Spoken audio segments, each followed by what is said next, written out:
আসসালামু আলাইকুম ওরহমাতুল্লাহি ওয়াবারাকাতুহ। বিসমিল্লাহির রহমানির রহিম। প্রিয় শিক্ষার্থী বোনেরা, আহলান ওয়াসাহলান। কোরআন পড়ুন সহজ পদ্ধতিতে কোর্সের ৩৭তম পাঠে। আজকের পাঠে আমরা বিযুক্ত অক্ষর, যেগুলোকে আরবিতে হুরুফে মুকাত্তত বা বিচ্ছিন্ন হরফ বা কাটা কাটা হরফ বলে, এই হরফগুলো নিয়ে আলোচনা করব ইনশাআল্লাহ।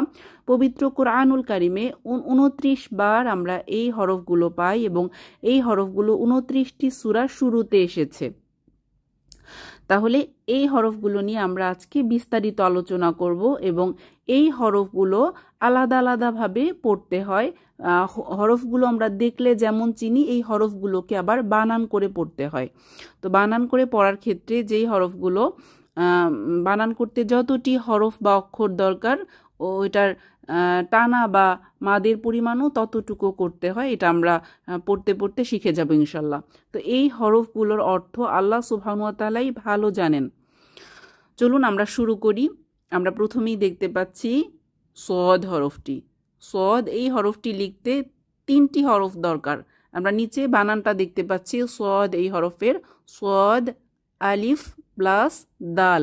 তাহলে এখানে সদ বলার সময় আমাদের প্রায় 5 থেকে 6 হারাকাত পরিমাণ টানতে হবে, যেহেতু এটি 3 অক্ষর বিশিষ্ট হরফ। আর এখানে সদ বলার সময় শেষে যেহেতু দাল সুকুন আছে, এখানে আমাদের কলকলা করতে হবে। কিভাবে পড়ব? সদে সদে। পরবর্তীতে আছে কফ। এই হরফটি লিখতেও আমাদের 3টি হরফ কফ, আলিফ এবং ফা দরকার। এখানেও আমরা 5 থেকে 6 হারাকাত পরিমাণ টেনে পড়ব, যেহেতু 3 অক্ষর বিশিষ্ট হরফ। কিভাবে পড়ব? কফ। সেইমভাবে নুন, এটি লিখতেও নুন, ওয়াও, নুন 3টি হরফ দরকার। এখানেও আমরা 5 থেকে 6 হারাকাত পরিমাণ টেনে পড়ব। নুন। দ্বিতীয় লাইনে আমরা 2টি হরফ দেখতে পাচ্ছি, ত এবং সিন। ত হরফটি লিখতে ত যোগ আলিফ 2টি হরফ দরকার, আর সিন লিখতে সিন ইয়া নুন আমাদের 3টি হরফ দরকার। তাহলে ত এটি 2 হারাকাত পরিমাণ এবং সিন এখানে 5 থেকে 6 হারাকাত পরিমাণ টেনে আমরা পড়ব। ত সিন। এরপর আছে ইয়া এবং সিন। ইয়া হরফটি লিখতে 2টি হরফ ইয়া এবং আলিফ লাগে, আর সিন এই হরফটি লিখতে 3টি হরফ সিন ইয়া নুন। তাহলে ইয়াতে 2 হারাকাত পরিমাণ এবং সিনে 5 থেকে 6 হারাকাত পরিমাণ টেনে পড়ব। ইয়াসিন।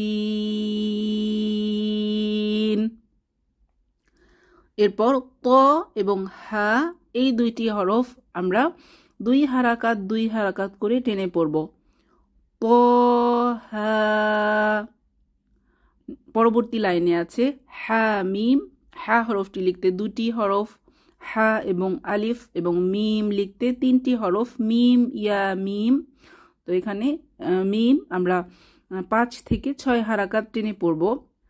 হা মিম। এরপর আলিফ।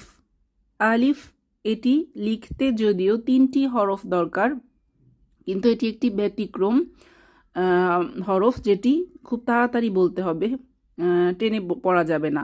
আলিফ। আলিফ লাম। লাম লিখতে 3টি হরফ লাম, আলিফ এবং লাম। তাই এটি 5 থেকে 6 হারাকাত টেনে পড়ব।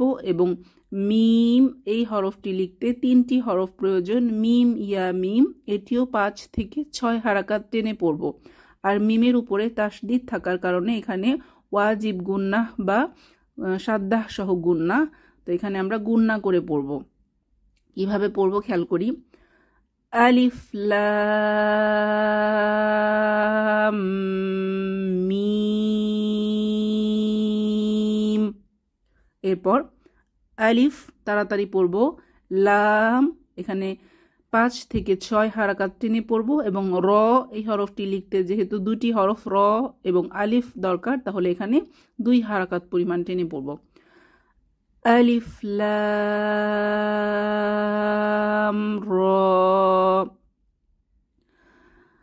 এর পরের লাইনে 3টি হরফ আমরা দেখতে পাচ্ছি, ত, সিন এবং মিম। ত এখানে 2 হারাকাত পরিমাণ টেনে পড়ব, সিন এখানে 5 থেকে 6 হারাকাত টেনে পড়ব এবং মিম এখানেও 5 থেকে 6 হারাকাত টেনে পড়ব, আর মিমে ওয়াজিব গুন্নাহ হবে। খেয়াল করি, ত, সিন, মিম।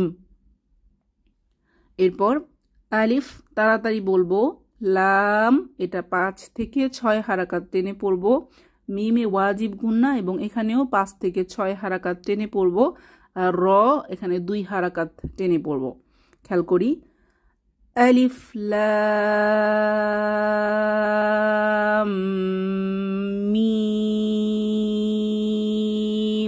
র। এরপর আলিফ লাম মিম এবং সদ, এখানে সদে আমরা যেরকম প্রথম লাইনে শিখেছিলাম এখানটায় যে সদ উচ্চারণ করতে আমাদের শেষে দালে কলকলা হবে, তো 5 থেকে 6 হারাকাত পরিমাণ টেনে শেষে দালে কলকলা করব।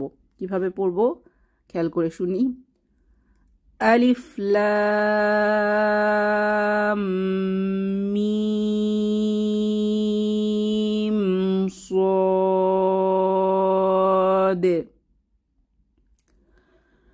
সর্বশেষ লাইনে এখানে আমরা 5টি হরফ দেখতে পাচ্ছি।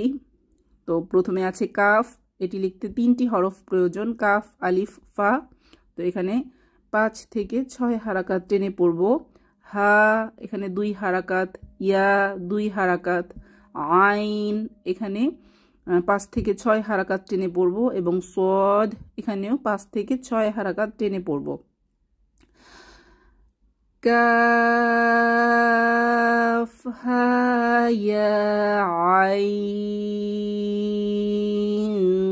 সদ।